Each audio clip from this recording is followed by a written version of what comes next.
the next stage of life is really amazing. It's beautiful.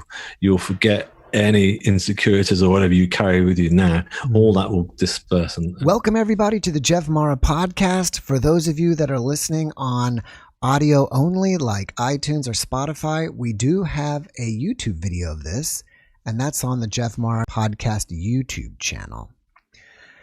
Today's guest is David Ditchfield. He is a near-death experienced, inspired artist, composer, and author.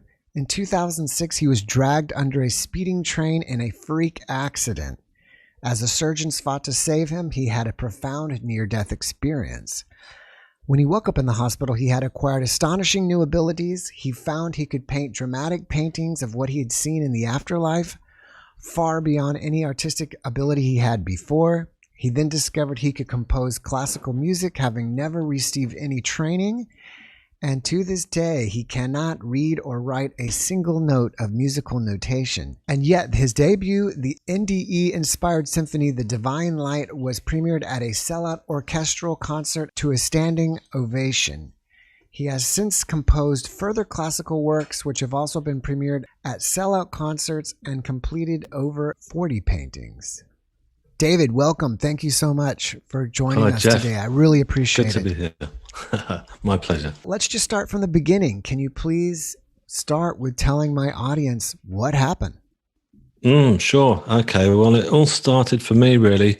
I was at a rail station. I was seeing off a friend, and I was helping her onto the train carriage with her bags, and gave her a hug and a kiss to say goodbye.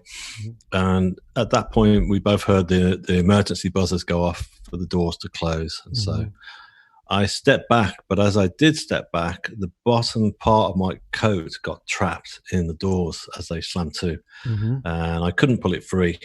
I tried everything. I tugged as hard as I could, but to no avail. So I looked around for a guard on the platform, but there wasn't anybody there. There was no guard at all. In fact, there was just one other guy who was also seeing off his girlfriend or whatever, and that was it.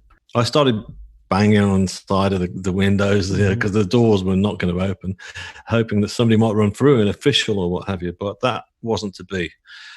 So the engine started to rev up. There's no way that you could have taken off your jacket? No, good question. In fact, the guy behind me shouted to me, "Take your jacket off, mate, take your jacket off." But it was like a really good quality sheepskin coat. And it was like I remember like the actual fur came right down the sleeves, and I got a jumper on underneath that, like a sweater. So I knew there was no way it was going to come off easily, So that wasn't an option, sadly. So I just heard the engines rev up, and I remember I looked into the eyes of my friend Anna, who I was seeing off, and we just knew at that point that this could be it.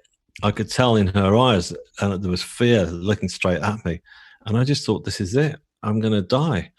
And the train pulled out at tremendous speed. You don't realize just how fast the train pulls out of a station. When you sat there on your mobile or whatever, as they pull out, you're not really bothered, are you? But they really do. The gears were shifting one after another. And eventually I lost my footing, and I got dragged along the platform, and I was pulled between the space of the platform edge and the speeding train itself. And I was just sucked right in to this kind of like what felt like a big dark sort of machine, like a very violent experience. I was just literally tossed around from pillar to post and thrashed around violently. And I eventually found myself lying in between the tracks, and the train was still continuing on. It was a long train. I just figured, wow, it's not over yet. So I just figured the best thing to do, because I was in survival mode, was just to keep my face right down into the gravel. And I could smell the oil and the diesel, and it was just horrific. And then eventually the train passed on, and there I was lying on the track in absolute shock.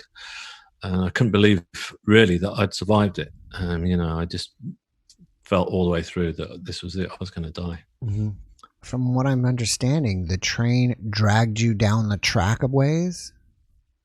Yeah, it dragged me. it dragged me along and pulled me under, and then dragged me, and then eventually it dropped me, and I hit the ground, and then the train continued on, and it just kind of, because I remember seeing it disappear off into the distance. Can you estimate? We're only on the American, but half a mile, half a kilometer, I don't know. It went probably more than that, actually, because it didn't stop until right in the middle of the countryside, because my friend came in and saw me in hospital afterwards, and we talked a lot about it. Mm-hmm. And she said that, she ran through the train desperately trying to find somebody. First of all, she ran to the window of the carriage to see if I'd survived it, or not. And she saw me go under. Mm-hmm. So she figured that, it must have killed me. But she still obviously wanted to stop the train.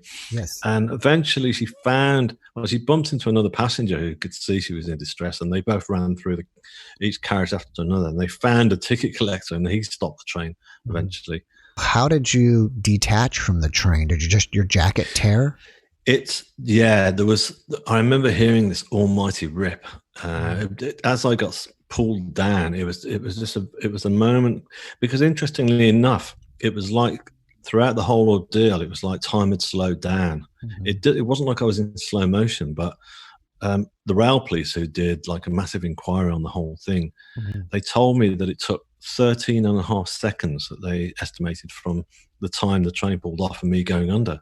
Now, to me, it felt like minutes, because I got time to think it all through. Right. I remember thinking to myself, I'd seen a news item a couple of weeks before where they'd thrown a small child from a burning apartment block to save it. And it survived with no injuries as the child dropped. And they said because infants and small children don't tense up, they're relaxed, Yeah. And so I decided to do that. I thought that's my only. I knew I got no other way of fighting, so I thought I'm just going to relax. And so my friend who saw me go under, she said, "This is bizarre." She said, "But when I saw you go under, it's like you rolled under really gracefully." And I said, "You know what? I did." Yeah, so, maybe you can clear it up to me, as I'm not really sure when you use the words "I went under," because it makes me immediately say you went under the train, or what do you mean by that? Yeah, well, I mean, basically, if you can visualize, you've got how close the train itself is to the edge of a platform. When I look at the space now in between, because I've been back after lots of therapy to the rail station, and the space is just so small, I don't even know how I got in, but it was literally the fact that I was still attached to the train and the sheer speed just pulled me through. So I was just like literally pulled in. I don't know where I went, because I was just, as I say, I was tossed around relentlessly. But my left arm got severed, so I most certainly got, and my coat got completely ripped up. So I was definitely sort of caught up in the mechanics of the actual train wheels itself and what have you. But clearly, I didn't actually end up under the actual. Right. I'd be dead now. There's no way I would have survived it. But although in saying that, I know that my left arm most certainly got caught up in the wheels, because those are the only things that were moving forward. You said your left arm got severed. Yeah. That means you lost the arm, or? It was still attached. It was from the elbow down. Okay, so I remember it was one of the first things I noticed when I assessed myself. As the train had moved on, and it just completely ripped open. I could see all the workings of my arm inside. Wow. Which interestingly enough wasn't as horrific as you would think. I was actually fascinated by it. I thought, wow, that's me. That's the inside of my body. That's how it all works, But when I got to hospital, I just, as they were taking me into surgery, I begged the surgeon. I said, "Can you save my arm, please? And I really need it." And so he said, "I'll do what I can." And they did. They saved it. I still have my left arm. It doesn't function, as fully. Yeah, but hey, I've still got it. They didn't. It's amazing what they sewed a lot of the tendons back together, and then he pulled in one of the best. What he called the best bones surgeon in the UK, and he came down like 4 or 5 days later, and he fixed all the whole. I got a steel plate going right down my arm, and all the bones were completely shattered. And he said it looked like a stone wall that were all screwed into this plate that goes down my arm. But it's amazing what they can do. Yeah, you're right.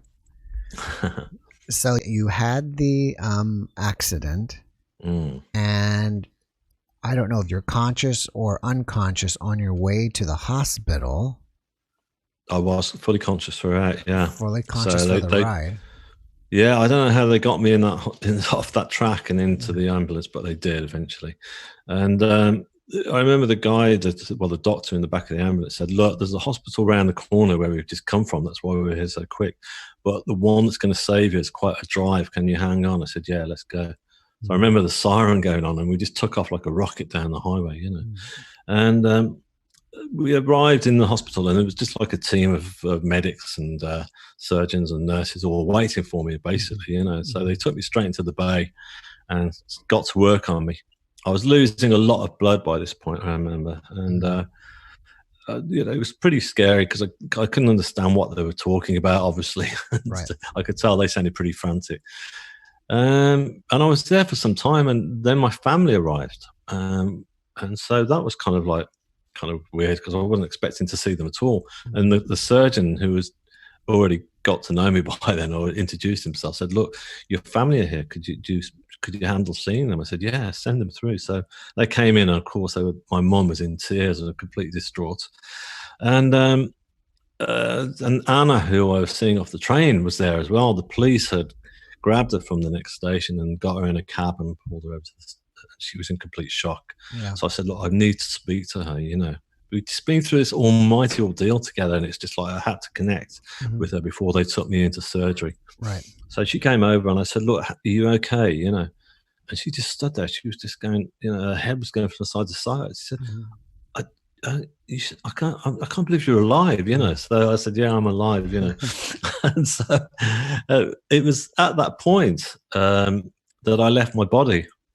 So I left all the trauma and the pain, that I'd just been through and was still in the hospital itself, And I went from that place into a really peaceful sort of what seemed like a darkened room. But when I say darkened, I don't mean like a foreboding darkness. It was like a very comforting darkness. And I just lay there and I just thought, where am I? And I looked around, and what I first saw were these they were like these pulsating colours of light that were almost welcoming me, and they were just kind of also calming me down. They were just slowly pulsating, and they were all different colours of almost like crystals, I guess, and just like ambers and greens and stuff, and very earthly sort of colours. And then I kind of looked around me, and I looked down, and I noticed that I was no longer lying on a hospital trolley, but I was on a huge slate rock. It was like a big medieval sort of stone altar, that you see in these movies and stuff. And but it felt very comfortable to lie on, and I thought, this is really great. And I figured that I was dead. I thought, okay, I clearly didn't make it, because I didn't know whether I was going to survive still. And I thought, I've died, and this is it. I'm on to the next stage. But I didn't resist it. I didn't sort of say, right, panic and want to come back, as some people do, from what I've since read about or heard about. It's not like I wanted to die, but after what I'd just been through, it was just great to be at peace, just lying there in this beautiful place and feeling no more pain. All the pain had gone, Did you hear anything at the time? Were you hearing anything? Was it quiet? Music? Wind? It was quiet. Yeah, it was. I didn't hear anything actually throughout the whole experience. Some people do, and they say that they're told things, but a lot of information was starting to come through, and a lot of that was all coming through telepathy, basically. Yeah. And so no, it was just beautiful, calm, quiet. And I just laid my head back, and it was at that point I looked up, and there were like 3 grids of white light, very symmetrical grids that were like closing in on me. And I looked into those grids, and there was like this very strong, pure white light that was just shining into my eyes. And I say it was bright, but I couldn't take my gaze away from it. It's not like if I looked into an electric light now or sunlight, I wouldn't be able to do it and hold that gaze, whereas this I could. and wanted to. And I felt like this light was healing me as well. And I felt like it was giving me, helping me through the ordeal I'd just been through for some reason. And as I lay there, I was kind of bathed in this light, and I just enjoyed being bathed in the light. And then I suddenly felt the presence of somebody. I thought there's somebody here. Somebody just kind of suddenly arrived. So I lifted my head up and I looked, and just at my feet there was a person stood there.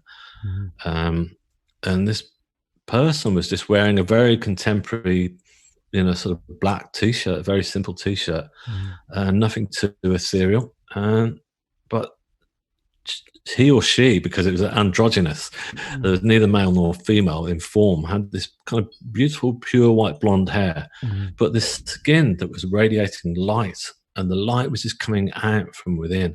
And I felt comforted by this being. I felt like, he or she was my guardian and was watching over me and greeting me basically as well.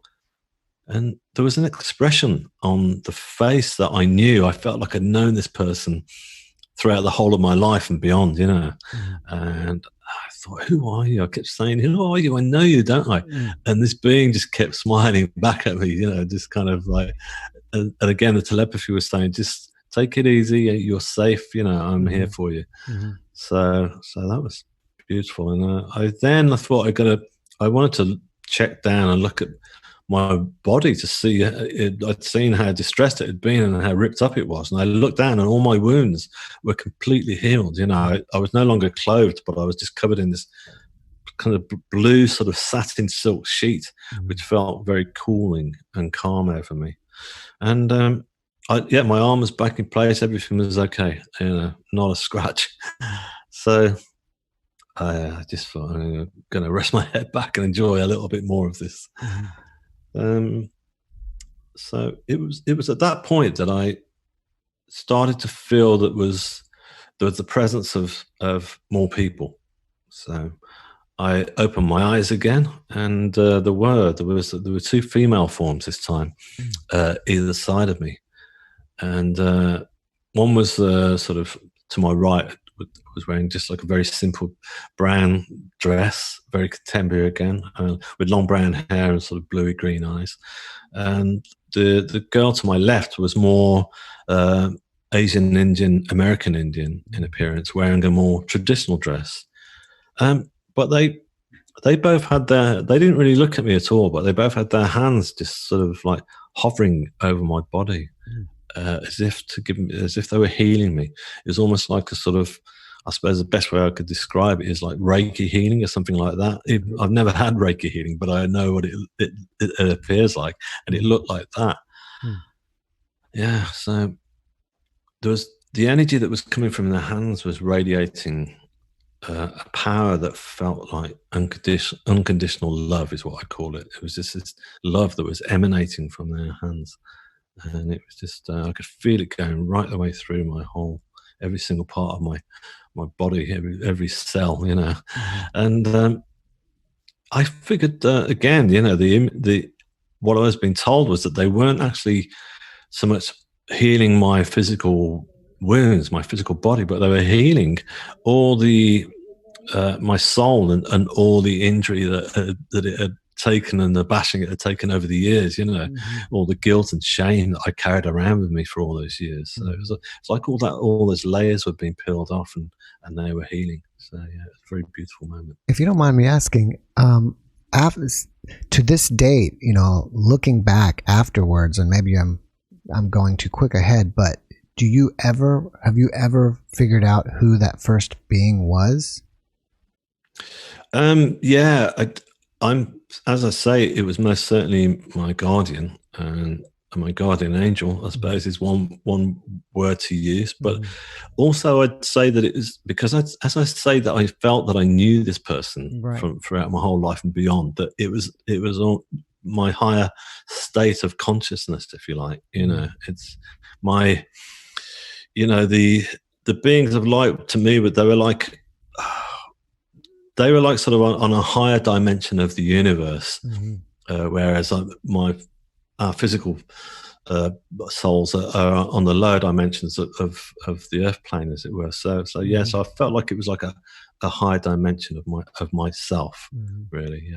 Yeah. So it wasn't somebody that you knew. And what I find is interesting is, and I'm curious, and as I talk to more people on my podcast, people talk a lot about soul groups, about, groups of people that kind of travel from life and lifetime to lifetime together. And is it possible this is somebody from your soul group? That's why you felt so familiar. You just couldn't remember. Yeah, that sounds interesting. I'll have to find out more about that. Somebody else has mentioned that to me, actually. I must look into it, but I can't really answer it because I don't, have the sort of background on what soul groups are. Right. But it sounds like, that could be the case from what I've also been told before. Yeah. So I'm sorry for interrupting you. No, please do. I wanted to. Yeah. So you got healing from the other two, which the other two, I'm assuming, weren't familiar. They weren't familiar, but I feel that they're still with me. Right. And I feel not only that I was being told that they'd been with me throughout the whole of my life. All three of them had been there. And I'd never realized it because I was never spiritual before. So there was no way I would stop and try to connect with them or ask for their help or their guidance.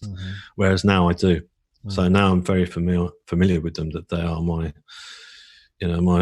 my soul guides, my guardian angels. So they're with me. Yeah. During this, do you have any idea how much time had passed? Well, I don't know. I mean, I continued on with the experience, and what I realized was quite a few people have asked me how long they thought it was. And I know this sounds like a bit of a cop-out answer, but there was no dimension of time at all. Time literally didn't exist. Right. I mean, the reason I say this is because I was fully aware that I was just in the present moment, and that was all that mattered. All the past didn't matter anymore. It didn't occur to me. All my feelings of guilt and shame that I carried around with me had dispersed from me. And also all my worries and concerns about the future, which I held a lot of, all those are gone. I didn't care about the future either. So it's very much a dimension of no time whatsoever. I mean, you can... It's a lot of people who've had NDEs will answer the same thing, and they feel like they're contradicting themselves all the time, because with a near-death experience, it's like what happened was it was ultra real. It's not like a dream, and it's not like a hallucination, but it's also not it's as real as you and I are chatting now. But it's a different dimension. It's also very different. Everything kind of looks the same, but also feels different.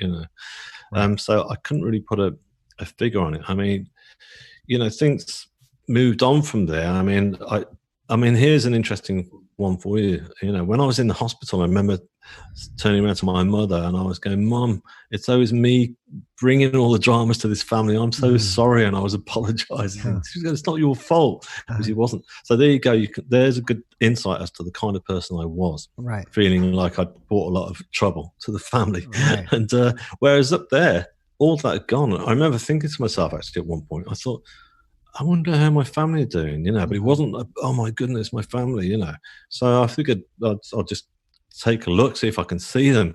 So I thought I'd lift my head and look over the edge of this huge rock I was lying on. And I looked over, but I didn't actually see them. But what I did see was this remarkable, beautiful, awesome sight. It was like a huge sort of curve of stars, like a waterfall of stars, if you like.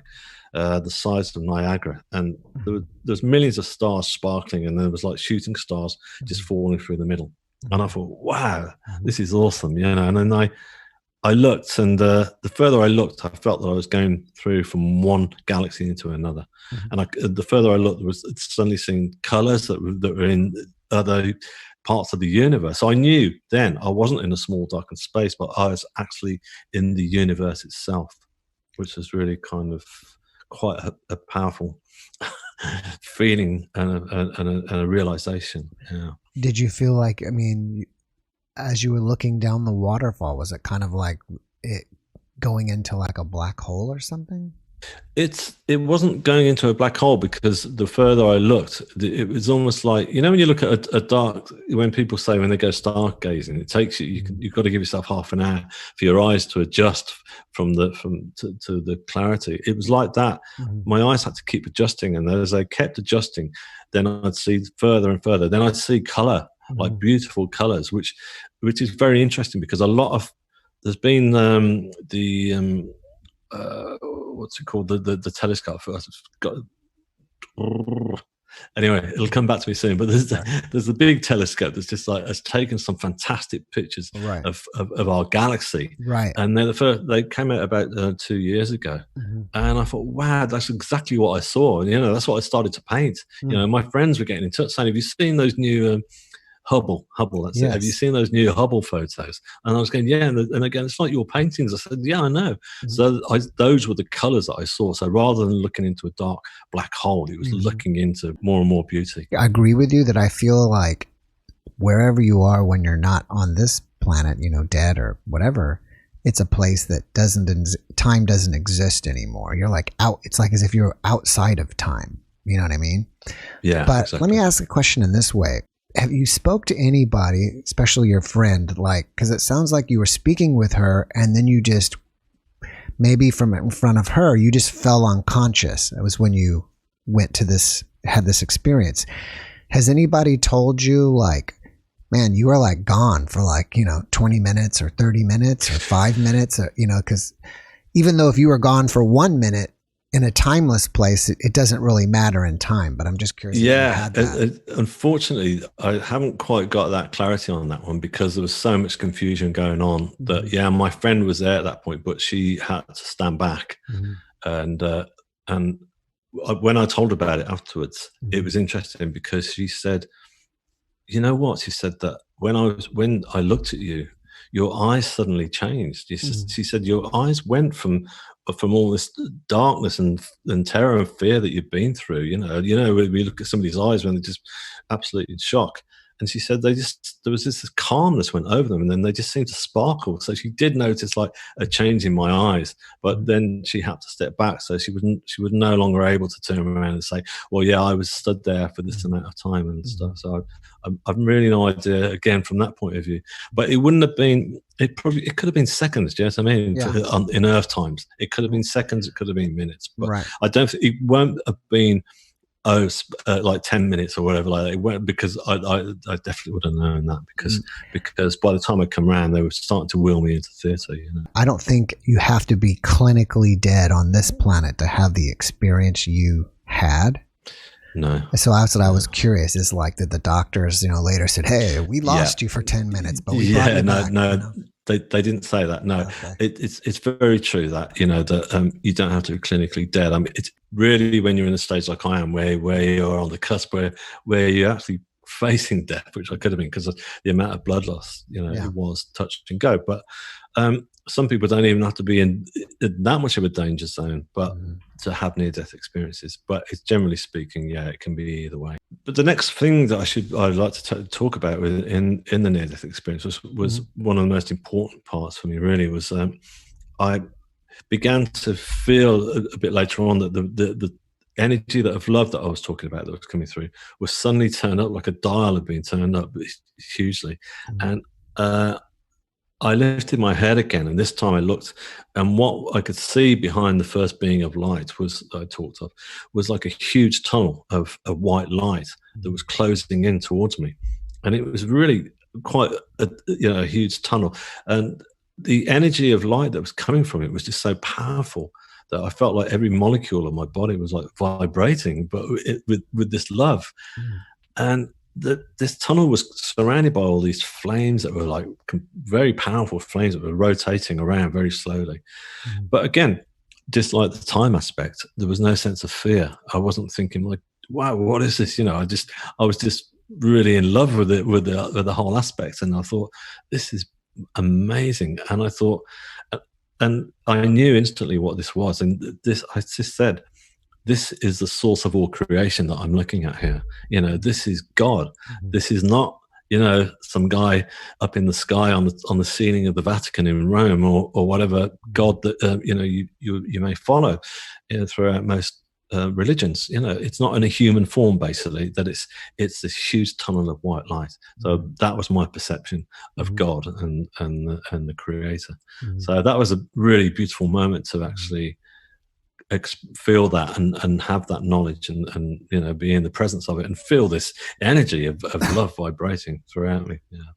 Did this tunnel ever take like a shape of a being, like Jesus or God? Or no, not at all. No, always just light. It was always just like a huge white, as I said, just like a white tunnel, and then with these flames just slowly rotating around. And most people who have a near-death experience talk about seeing the tunnel of light, and some people actually cross through it. But I didn't. It was at that point that I remember putting my head back. I was like laughing with all this joy of what I've experienced, and I came crashing back into my body in the hospital. So they sent me back at that point. They didn't. They clearly didn't send me through the tunnel. Right. And I was back in the hospital, and first of all, all the sound and the noise and the light was just on overkill, and then all the pain came rushing straight through my body. So it was like a real, quite a nasty shock. But in saying that, most people say to me, "Oh, you must have been really pretty disappointed, that you come back." But I wasn't, because I was so charged with all this positive energy that I'd just been through and encountered, that I just couldn't wait to tell everybody. And I just thought, why have they sent me back? What is my quest? And I just thought, right, I've got a mission. I've got to find out what that mission is. Interesting that you say that you were in pain. And I was thinking about this earlier, but I didn't want to interrupt you. On your way to the hospital, and when your family came there, you were talking to your family before this experience happened. I was wondering, were you in shock, or did they load you up on morphine or something? Because I would have felt like you would have already been in massive amounts of pain before that.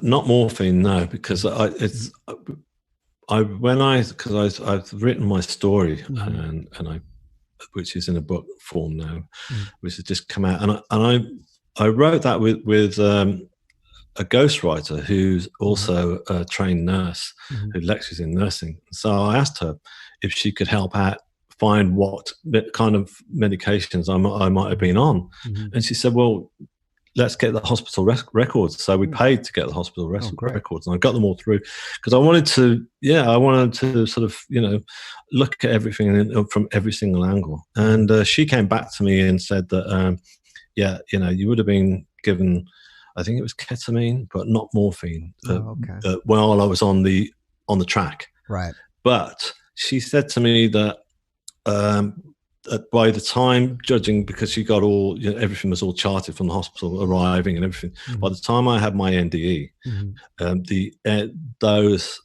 that medication would have left my system. It wouldn't have been strong enough to have caused any form of hallucination or anything like that. So by that point, I was pretty lucid. There's been research into near-death experiences, which I totally welcome. In fact, I've been on the radio, and I've been on, there's been a scientist chatting on air at the same time as me, which is, and it's great, because I want this to be looked at, because to me, it's one of the most important things to have happened in my life, and it's something I've never forgotten, and it still is my mission to keep continuing to find out more about it and trying to, sort of talk to people more about it as well. So and also in terms of science, I mean, I wouldn't be here now without science. I mean, I also know that the scientists, the doctors saved me, and they couldn't have saved me without all that science. But And I mean, I agree with you. I don't hope you feel like I'm challenging you. I'm just kind of putting it together in my head, and it makes sense now that when you came back, you came back and you crashed into pain again now.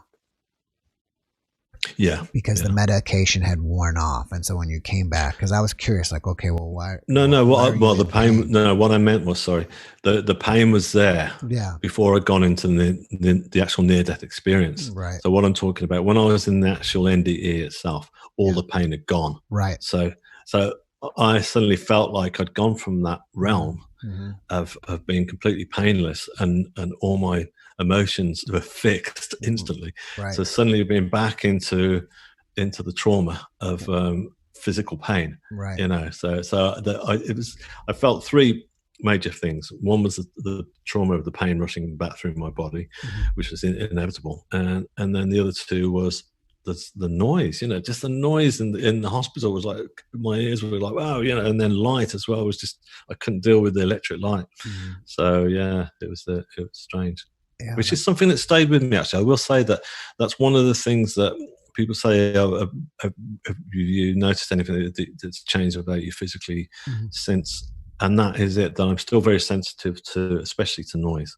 I can't handle that, like big live crowds anymore. I've been to a couple of gigs and concerts which I always loved. I always loved the buzz of the crowd and stuff. But now it's kind of like it can be really overwhelming. And I've since met quite a lot of other people who've had NDEs, and they agree on the same thing. So it's kind of, I thought maybe that was to do with the aftershock of the accident itself, but there you go.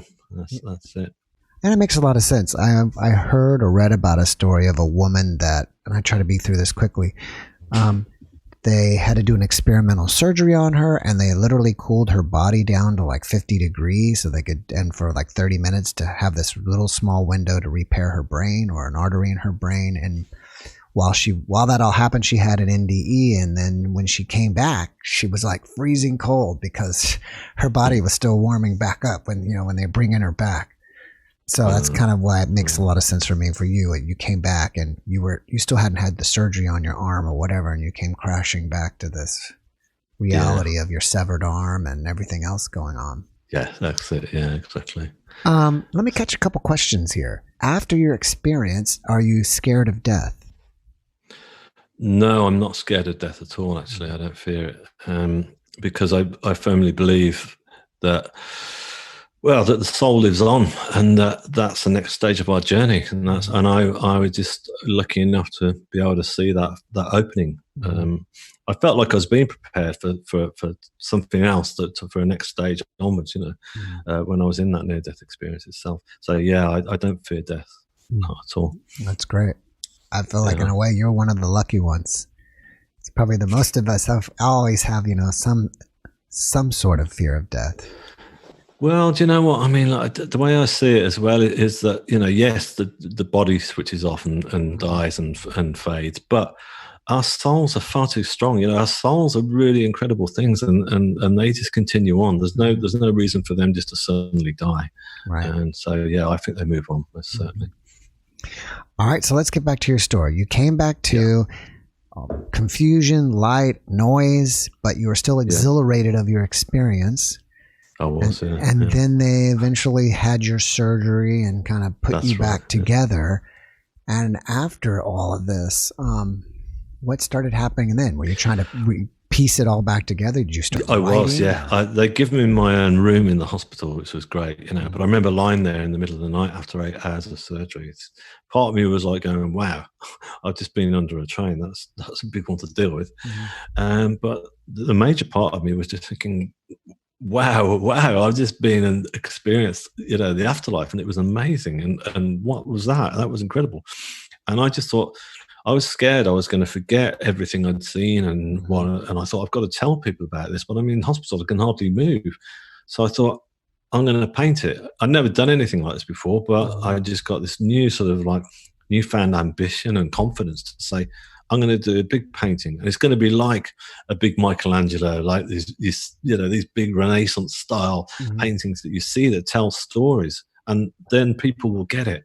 So that was my plan, and I literally did do that. That was the first thing I did. Once I was fit enough to be able to do it, I started painting. I just got this big canvas that my aunt had bought me. Actually, she'd been visiting from Canada, and she got me this canvas anyway, bless her. So anyway, I started to work on it, and yeah, I can't lie, I was apprehensive starting it, because I thought, I can't can I do this, can I pull it off, and I can't mess this up.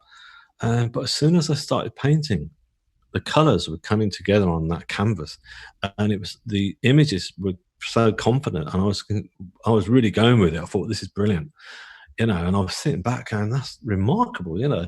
And I knew straight away, because I still felt like I got this umbilical cord attached to the other side that was still with me for quite some time, you know. So I thought they're giving me energy, they're helping me.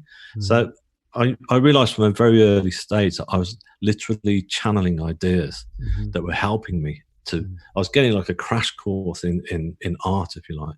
So yes, I started painting, and then I didn't stop. I just kept going. I was prolific, and you know, I just wanted to keep painting what I'd seen. And not only that, I was lucky because some friends of my sisters, where I'd been recuperating in Cambridge, were running like a yoga Pilates center, and they said, "Look, we've got a spare studio space. You know, do you want to come and do your painting there? It's there free for a week." And I said, "Yeah, that's cool." I ended up staying for 2 years. You know, they didn't charge me a single penny. You know, because they were like, yeah, that was just amazing. And they loved having me there, they said, because people were coming in, you know, to sign up for their classes. And I got known as the artist in the attic. And people would come up and look at what I was doing. And that's when I started to realize that once I started telling my story to them, that everyone seemed very captivated by the whole thing, you know. And I realized, yeah, people do want to know about this. People aren't turning around dismissing it, saying, well, you know, what are you talking about? So, yeah. Have you ever had any training as a painter before this? No, I hadn't. I'd enjoyed, doing art and stuff when I was at school, but just basic drawing and painting, like a lot of us. But I'm dyslexic, so I failed all my academics basically at school. So I left school without any qualifications. So even if I'd wanted to follow that through and do like what we call a foundation course here, I couldn't have done it without having the qualifications, the academics. So no, I'd love to have done, but no, that didn't happen. So yeah, again, like I say, I was just being given this crash course. I mean, people who turn around to me who are artists, they say, wow, you know, your use of color, it's amazing. It's like you've been helped, you've been taught that, you know. So, and I said, well, I feel that I have been taught it. I feel like that I'm constantly being inspired just to be brave, you know. Like when I first started, for example, painting skin tones, you know, of the beings of light, I just used one color to start with. And then I thought, this is looking flat. And I started just throwing different colors on top of the skin, like greens and pinks or whatever, you know. And it just suddenly, that skin started coming alive and giving like a more of a three-dimensional appearance. And so I would never have thought of that. I've never thought of doing anything like this, you know, at all. Well, it's interesting. Is there a place for people to come and see this painting, like in your book or on your website or something? Yeah, if people want to go to the website, actually, that's probably like the main hub where you can see, and that's called shineonthestory.com. Okay. And if you want to go to that, then you'll be able to also listen to my music, which I can talk to you about as well, and you can stream my first symphony for free and just listen to that to your heart's content, and look at some of my paintings, or Instagram as well. I tend to rotate paintings that I'm done or that I'm still doing now, and I put those up on Instagram, so please go and have a look at either of those. I think I read from your intro that you've completed many paintings. Are you like selling these in a gallery, or are you just painting them and putting them up in your room, or your house? I'm painting, but I also write music as well. So I spend my time either painting or writing music. I write music for orchestra. That was the second thing that came along. So my time is spent between the two. I live in like a converted mill, which I was lucky to stumble across, and so it's perfect for me because it's got plenty of light coming through. I'm south facing, so it's great for painting. It's also great. I'm right next to the river, so it's really inspiring as well, being close to the river. Are you doing this full time now as a profession, like painting and writing? Yeah, that's right. Yeah, I mean, in terms of the paintings I did around my near-death experience, I didn't sell a lot of those because they were too personal to me. But not only that, I don't think that they would have. They're not marketable, if you like. I mean, they're beautiful to me and stuff. It's not that. It's quite interesting. I remember going into a gallery when I first started painting, and I thought, right, I'm going to start selling my work. So I went in there, And I said, "Oh, I'm an artist." And they said, "Okay." This was in Cambridge. In Cambridge, it's just like, it's a very artistic, ethereal sort of city, and it's a university town basically, and I thought they'd get it, and he said, what's your work about? And I said what it was about, and he said, "Oh, no, we don't do religion." And I said, "But it's not really religion, I said, "At least take a look." He said, "No, I'm not even going to look. We don't do that. We want paintings of cities or cows in fields or abstracts." So that kind of made me figure I'm not going to try and, these are too personal to me. So but since then work has sold on. So I've done work that's not, that it's been commercial work, if you like. So so people have been drawn to me both through my music and my art. I've been commissioned to write, classical pieces for orchestras and Cambridge Clarinet Choir. That was quite a recent one, so that was interesting. So yeah. What were you doing as a profession before all of this happened? And are you like in total awe or surprise or shock that you lead a completely different life now? Yeah, it's hard to believe actually, because like I say, I'd left school without any qualifications. So I'd moved to London, I was living there, and it was like all capital cities, it was very competitive and expensive. So I was just picking up whatever work I could. And so the work I was getting was mainly sort of manual labouring work, whatever I could get, painting walls or building walls or plastering ceilings, whatever, that kind of thing. And I was, in all fairness, these guys were brilliant at what their work. I used to look at them and talking about plastering. I just couldn't plaster a wall to save my life. I was useless at this kind of work. So I never felt like I fitted in anywhere. So it was a struggle. But, so eventually I found myself running out of work because I wasn't that good at it. And I ran out of money and I was drinking heavily. So my life was literally coming to a virtual standstill. And I'd hit rock bottom. And this was just literally up to the point where all this happened. So it was like I'd been given this second chance, this opportunity to realize that I got it within myself to be able to move on and be creative, because that's obviously where I was meant to be. That's obviously why I wasn't very good at doing the kind of work I was doing, because it just wasn't my sole purpose or whatever. You mentioned that you were dyslexic. Are you still dyslexic, or did you have any change with that? It's not something that you can change really. Yeah, it's a condition that stays with you, and it's like a word blindness thing, and it's there's many people who are dyslexic, and quite a few geniuses are dyslexic, so I don't kind of see it as like any kind of stigma, but it's just very difficult, tricky to get yourself through life, and it still is. I mean, the third stage of my journey was to write a book, which I always wanted to do. I wanted to do this right from the off, and I never thought I could do with my dyslexia. But again, there was a lot of synchronicity seemed to keep crossing my path, and one of them was that an old friend I hadn't seen for some time got in touch with me, and the one I talked about earlier, we just got chatting, and she said, "Oh, you should write your story in a book, And I said, "I'd love to, but me, how am I going to do that?" And she said, "Well, listen, why don't I help you out?" So she did. So that's how the book came together. So it's just, but I still had to be able to read it all. It was a long. I had to read through every single thing that was being put together, because obviously she did all the actual. It was her first book. She'd written medical journals before, So that's why she said, "Let's have a go at this." But this is her first book, and she's actually said to me since that she believes, because I've talked all about channeling and stuff, and she says she believes that she was channeling when she was writing that book now. And I said, I think you were as well, because it was like she was seeing into my mind.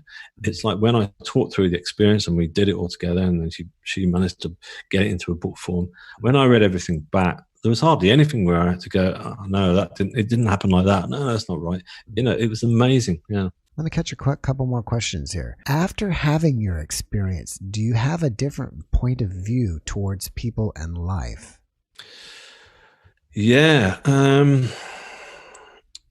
I mean,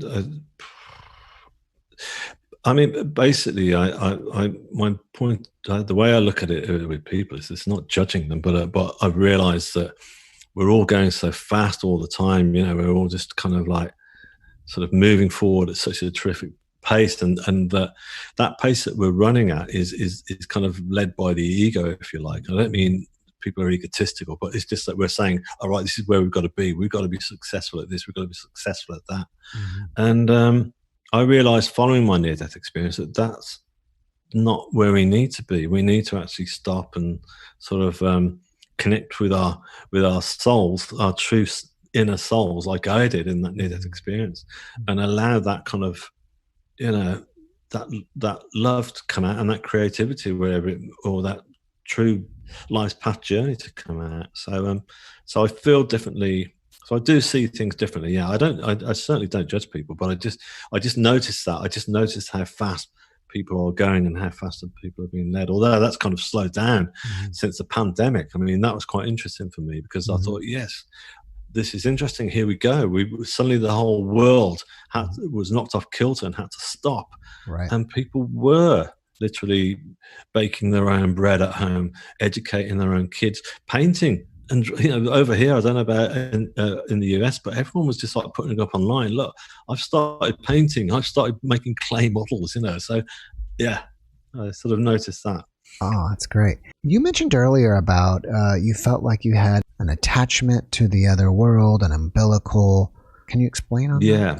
Yes, I most certainly did. I mean, I still feel it now, but I think a lot of that is to do with the fact that I'm aware on a daily basis that my guides are with me, and I'm a lot more spiritual now. I go to spiritual healing every week, which is something that I discovered, and to me, that's my way of. That's the nearest I come to being back in that place. When I go into spiritual healing, it's like I go into the moment. So I sit down, and there's normally one or two healers working on me, and they just have their hands placed normally on my shoulders and what have you, or different parts of my body. And I just close my eyes, and I just feel myself going into that space, and it's really quite beautiful. But interestingly enough, you know, when I'd stumbled across the spiritualist church by accident anyway, and I did, and I went in there, and I figured that I wanted to speak to them. This was at the beginning, because I thought they're going to understand what's happened to me, and I didn't need confirmation, but I just needed some affirmation on what had happened, really. Right. And they were great, because they said, yeah, you had a near-death experience, which I'd never heard of before. So they said, why don't you come, you know, stick around, we're having a church meeting tonight. So I did do. And at the end of, I went for quite some months, and each Sunday they'd have a service, and at the end they'd have a guest medium would come along from a different part of the country, and I got picked out nearly every single week by the medium, and everyone laughed. They said, oh, he's the new guy, he's getting picked out every week, you know. But I really knew at that point that's because my energy was just so very much attached, as I say, to that other side, and I could feel they were still healing me, basically. That the mediums were obviously picking up on that energy level that was still circulating around me, you know. And I'm not saying that in a way of where, you know, I was special. It was just that they were connecting with that energy, which is incredible, because mediums are amazing, you know. Their work is quite fantastic. Have you felt like you've also have any other abilities that have come along in your life? Oh, I don't think so, but I don't know. So, because I just feel that, you know, a friend of mine turned around to me the other day, and, you know, she said, "Is this what, you know?" I was putting some new promo stuff together, like a just basic promotion film. I think I might have sent it to you, actually. And it's just a very short 60-second clip condensing my whole story, you know, to promote the book. And, you know, and my friends would turn and say, that looks like you've got a film crew who put that together. That's amazing. And again, it's very hard for me not to be sort of going, yeah, you know, I'm great, but I'm not. I never see myself in that way. I'm just doing the job. But I could never have done anything like that before. So I just feel that I'm still being helped just to sort of bring all these things together. It's almost like I'm constantly working on something, and I'm being helped. Do you know what I mean? When I say that my guides are with me and they're helping me, you know, with the art and the music and stuff, they're also helping me to bring sort of synchronicity into my life. They're helping me to come across certain people that say, oh, you know, I heard your story the other day, you know, let me open this door for you, and what have you. And it's like, so who knows? Who knows what will come next? I really don't know. You know, I just, at the end of the day, it's interesting because it's not like I've got this kind of there's no ego involved in this. Really, it's all about just getting the story out to people and to as many people as possible, whether it's through my music, my art, or now with the book. And I'm talking to people like yourself, which is great. So I'm reaching out to different parts of the globe, and it's fun and it's great. And also communication. And I'm sure you find it yourself when you're interviewing people. You're learning something, aren't you? Just not from the other person, but things you say yourself. You thought, actually, yeah, I never thought of that. I just, if that makes sense. Yeah, I mean, doing these interviews, I get to meet a lot of very interesting people, and I feel like I just make friends with everybody. I make a new friend almost every time I do one of these, and that's what's one of the enjoying things about this. So, can you tell us how you got into writing music? Yeah, it was actually when I first started going to these spiritual healing sessions. Some of the healers are clairvoyant, and they would just give very short messages at the end of when they just finished healing you, and then they'd say things like, you know, started saying, "Oh, yeah, why am I seeing a violin placed across your chest?" Or another one turned around to me and said, "They're telling me that you're going to write a piece of music about your experience." I went, "Okay, great." Now, I'd played guitar, but very basic sort of rock and roll 3-chord wonder songs, you know, and so that's all I'd ever known. So I went home and tried to start writing what I thought would be a 3-minute song, you know, but I couldn't play guitar because my left arm was bashed up. So I pulled this old synthesizer out of the cupboard, and I was mucking about on that, and this song was not going to come. It wasn't going to happen. But then one afternoon, I just got this movie on the TV, and I was just like playing around without thinking about it. And this chord progression came. I thought, oh, wow, that sounds nice. And all I got was a cassette recorder. So I recorded that onto the cassette recorder.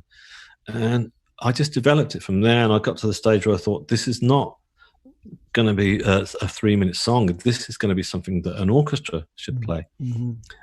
Now, I'd met a cello player who used to come up and look at my paintings in the yoga center, and we used to meet for coffee, and we got chatting, and she said, "What are you up to?" So I told her about this new piece I was working on, and she knew about my story, and she laughed and said, "Oh, maybe our orchestra could play it one day." And I said, "Right, I'm going to hold you to that." So my brother gave me this software that I could attach to my computer, and it meant that when I played the notes on my synthesizer, that it would then transpose it into, you know, musical notation.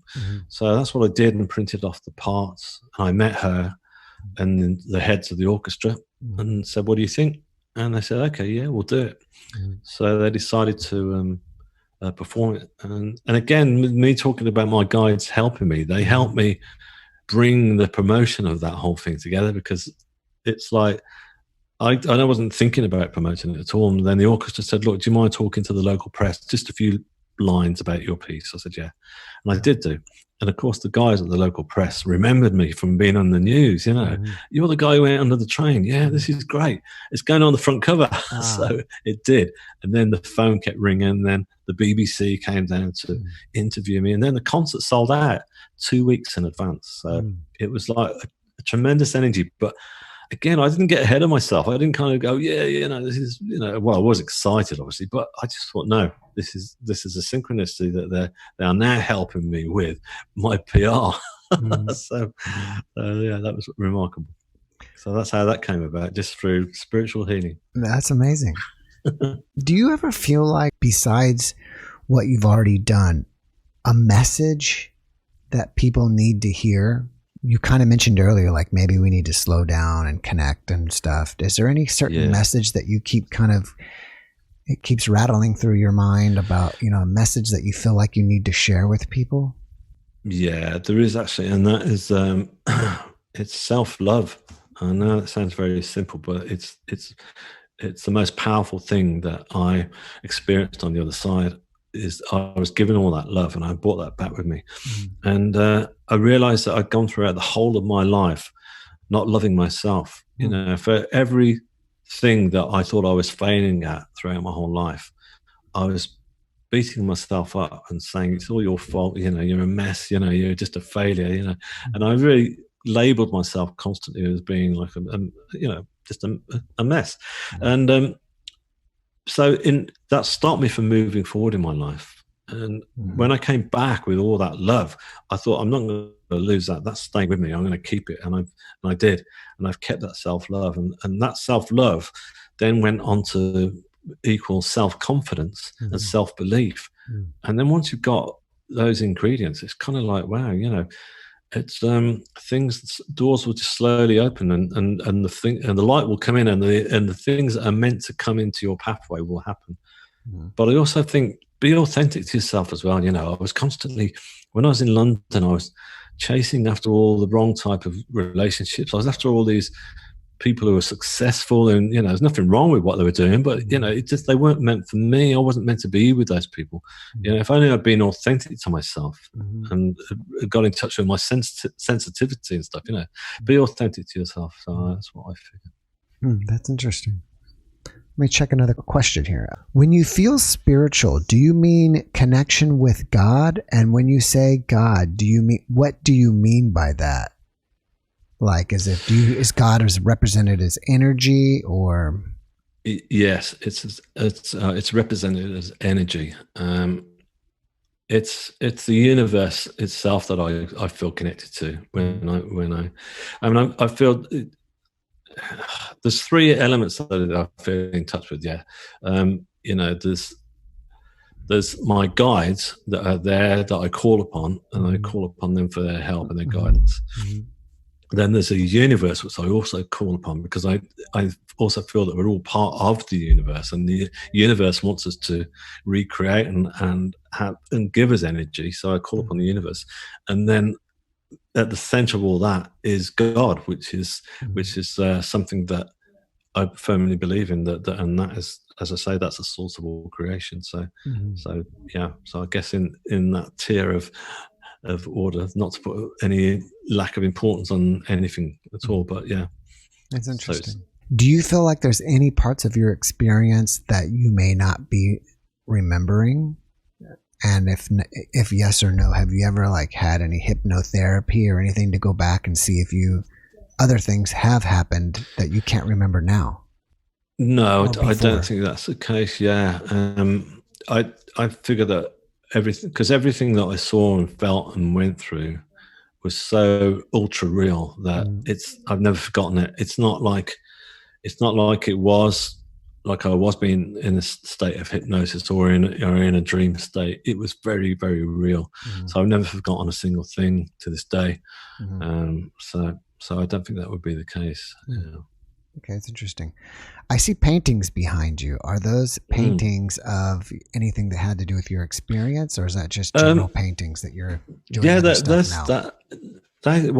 part of the process, actually. I mean, me talking earlier about how I suddenly realized I was very sensitive to the world afterwards. It was just I had to go through quite a lot of legal stuff, obviously, after the accident, which is inevitable for all of us. And I'd come from this place of pure love and feeling all this greatness to once I'd gone into that world, obviously the legal world is quite the opposite. There's no denying it for any of us. Sure. And that was quite a culture shock for me. And so I actually hit depression at that point, because I just felt, I just can't deal. And I had to have some therapy anyway to deal with my accident. So that helped me, the therapy sessions. And while I was doing those therapy sessions, I decided I wanted to start painting to deal with what I felt was the injustice of justice, right. The so-called justice system, Yeah. And so that's what those paintings are about there. The one right at the back, that's of the British model called Kate Moss. Have you heard of her at all? Yeah. Yeah. Well, anyway, she's a model, and she was around that time. She'd been reported in the tabloid news that she was doing too many drugs or getting drunk and stumbling out of nightclubs and things like that. Right. So I just took those images from the tabloids and I used them, and I thought, right, I'm going to I'm going to sort of take those images and I'm going to give us some Botticelli angel wings and have some cherubs leading her down the steps out of that nightclub. And it's exactly the same image from those tabloids, but their headline was like "Disgraced Kate." Whereas when people would come in and look at the painting, they'd go, "Oh wow, that is such a beautiful image! What a beautiful angel!" And then I said, "No, that's Kate Moss." And they go, "Oh right."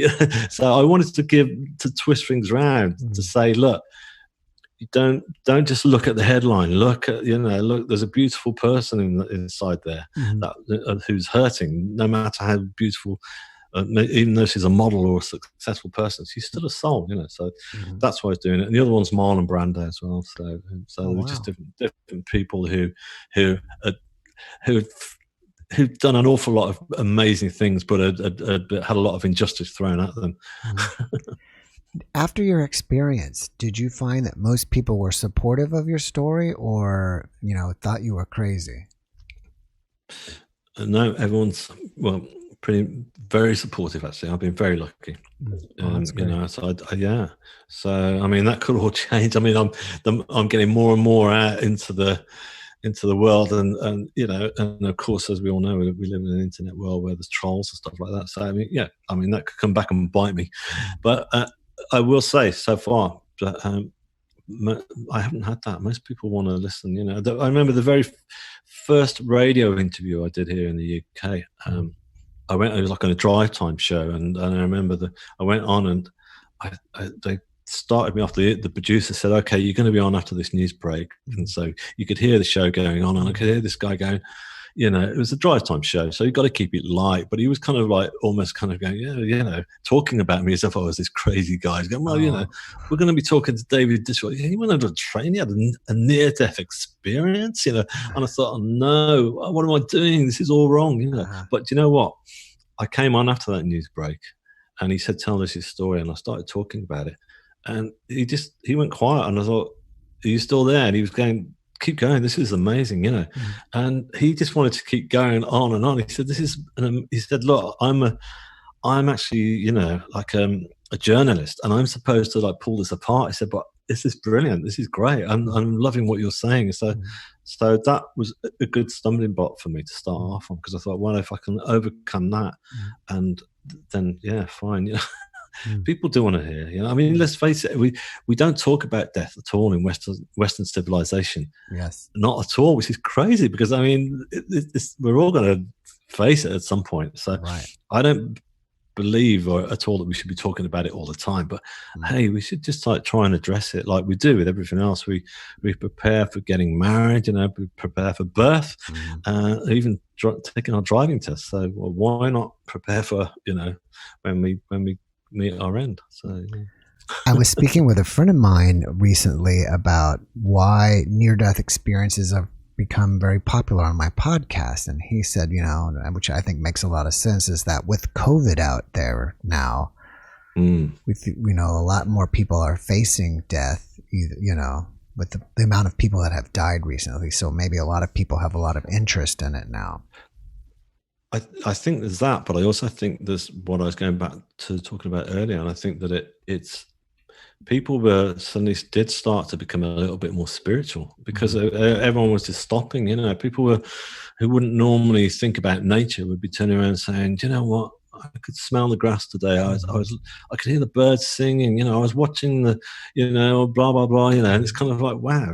So I think there's an awful lot of that to do with it as well. That it gave people a chance to actually want to try and get in touch with that topic. So so it's great because I mean, in all fairness, my book was planned to come out. It came out on June the 26th. So we were building up, doing interviews, getting ready for the promotion. And it was literally when the whole pandemic happened that I suddenly thought, wow, this is like a pivotal point for me. I'm just about to sort of promote my book. It could go either way. I didn't really mind. I didn't really, I thought I'm going with the flow like with everything else. But I just thought, I wonder whether it exactly was as you just talked about would happen, that people may be interested in the topic, which is great. which is great. And I don't mean that from the sales point of view, but it's great that more people want to talk about it, because I think it's very healthy to at least address it and just become a bit more aware of the spiritual aspects of life and death, you know. All right, so you have the paintings, you have the music, you have the new book, and that's called Shine On.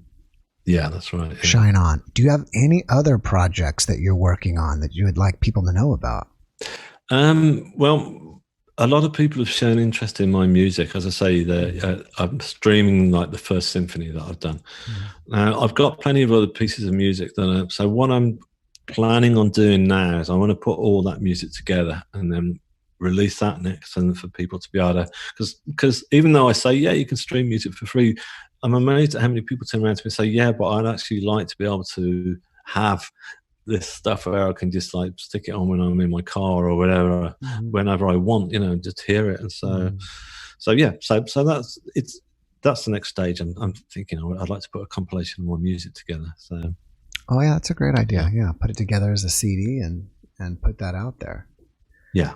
All right, let's review again the best way for people to find you. Your website is shineonthestory.com. Shineonthestory.com. And what was your Instagram? You mentioned you had your paintings on Instagram. Yeah, it's just David_Ditchfield on Instagram, so you can go there. But if you go to shineonthestory.com, you'll find links to all my social media there. You know, you can just click on the buzzers.